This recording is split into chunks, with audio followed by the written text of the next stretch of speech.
आजादी के बाद से लेकर सेकुलरिज्म हमको समझा रहे हो, आजादी के बाद मुसलमानों का नेता कौन है?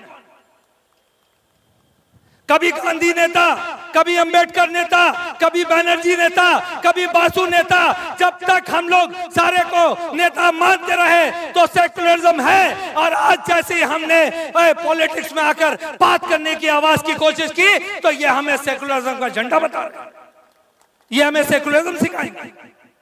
हमने तो वोट दिया, हमने तो गांधी को वोट दिया, हमने तो नेहरू को वोट दिया, हमने तो बनर्जी को वोट दिया, हमने तो बासु को वोट दिया, हमने तो यादव को वोट दिया, हमने तो सिंह को वोट दिया, हमने तो सबको वोट दिया। और आप हमें सेकुलरिज्म सिखाएंगे? क्या मतलब है सेकुलरिज्म का? आपने कभी अहमद को वोट दिया?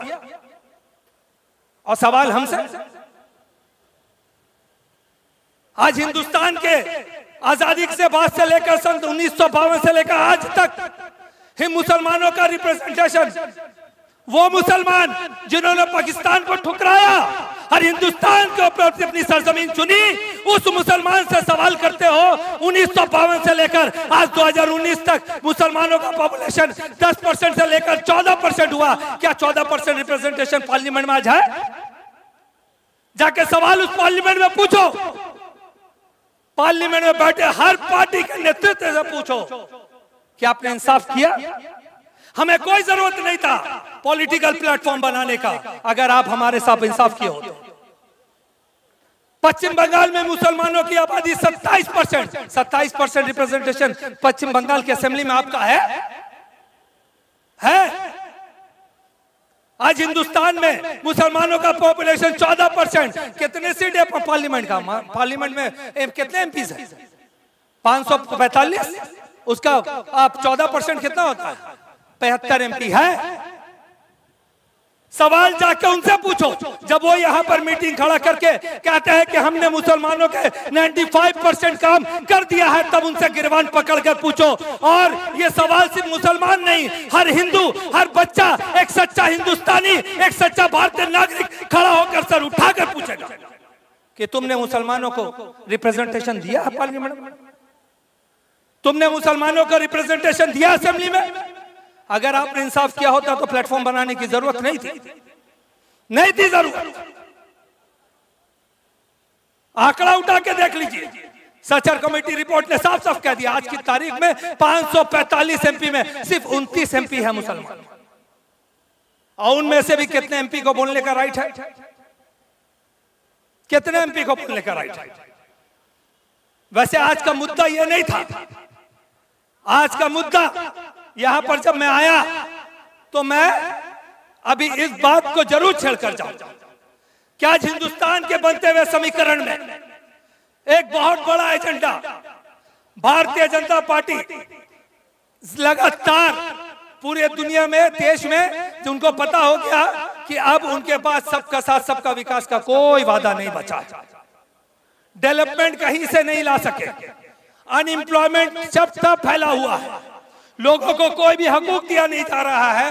तो एक नया सोचा छोड़ रहे हैं, हिंदू राष्ट्र। हिंदू राष्ट्र आज पांचकुड़ा की सरजमीन पे इस मंच से मैं आपको बताना चाहूंगा, गौर से सुनिए। एक क्रोनोलॉजी अमित शाह जी ने बताया था, याद है आपको? एक क्रोनोलॉजी अमित शाह जी ने बताया था। मैं आपको कहता हूं, गौर से सुनिए इस क्रोनोलॉजी को। एक क्रोनोलॉजी आज मैं आपको बताता हूं। नरेंद्र मोदी की सरकार जब हिंदुस्तान में बनी तो सबसे पहला काम उन्होंने क्या किया पता आपको? ये सवाल सारी पार्टियां पूछ रही है, नौकरी में क्या किया, इसमें क्या किया। मैं आपको एक क्रोनोलॉजी समझाता हूं। अमित शाह जी ने कहा था ना, एक क्रोनोलॉजी समझाते हैं, पहले एनआरसी होगा, फिर सीएबी होगा, फिर सीए होगा। आज मैं आपको एक क्रोनोलॉजी समझाता हूं। बीजेपी के क्रोनोलॉजी को समझिए और हिंदू राष्ट्र के क्रोनोलॉजी को समझिए, दिमाग साफ हो जाए। जैसे ही बीजेपी की सरकार, नरेंद्र मोदी जी की सरकार बनती है, सबसे पहला काम हिंदुस्तान के जितने बड़े साधु संत हैं उन सबको खत्म किया जा रहा है। जितने साधु संत हैं जैसी सरकार काबिज हुई, जिन साधु संतों का हाथ पकड़कर नरेंद्र मोदी जी प्रधानमंत्री बने थे, राजा राम रहीम आज जेल में है, आज आशाराम बापू जेल में है, राधे माँ जेल में है, नित्यानंद स्वामी अगर जेल में नहीं है तो निकलकर देश के बाहर भाग के एक तो हिंदू राष्ट्र बना रहे हैं। जिन पुजारियों का हाथ पकड़कर ये सरकार पर आए थे ना, वो सारे पुजारी आज जेल में है। बाबा रामदेव इसलिए बच गए क्योंकि उनसे कहा गया कि तुम बाबा का काम छोड़कर अपना पतंजलि बेचो, तब तुम यहां पर सरवाइव करोगे, नहीं तो नहीं करोगे। सारे बाबा को जेल भेजा जा रहा है, इस क्रोनोलॉजी को समझिए। इसके बाद जब सारे बड़े बड़े जितने साधु संत थे, जिनके लाखों के तादाद में उनके फॉलोअर्स थे, उन सबको जेल भेजा गया। और उन पर इल्जाम क्या लगाया गया? उन पर इल्जाम लगाया गया कि वो सेक्स रैकेट चला रहे थे।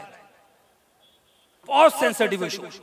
और इसमें हथियार इस्तेमाल किया गया इंडिया मीडिया का इस्तेमाल किया गया। यहां से जब एक कदम आगे बढ़िएगा तो आपको पता चलेगा दूसरा क्रोनोलॉजी का स्टेप। भारतीय जनता पार्टी के जितने भी बड़े लीडर थे, जो नरेंद्र मोदी से बड़े लीडर थे, उन सबको लाइन बाय लाइन खत्म किया गया। लाल कृष्ण आडवाणी, उमा भारती, मुरली मनोहर जोशी, ऐसे सारे नाम, राम जेठमलानी, अरुण शौरी, यशवंत सिन्हा, जसवंत सिंह, जितने भी मोदी से बड़े लीडर थे, उन लोगों को खत्म किया गया। ये है इनका हिंदू राष्ट्र, फेक हिंदू राष्ट्र।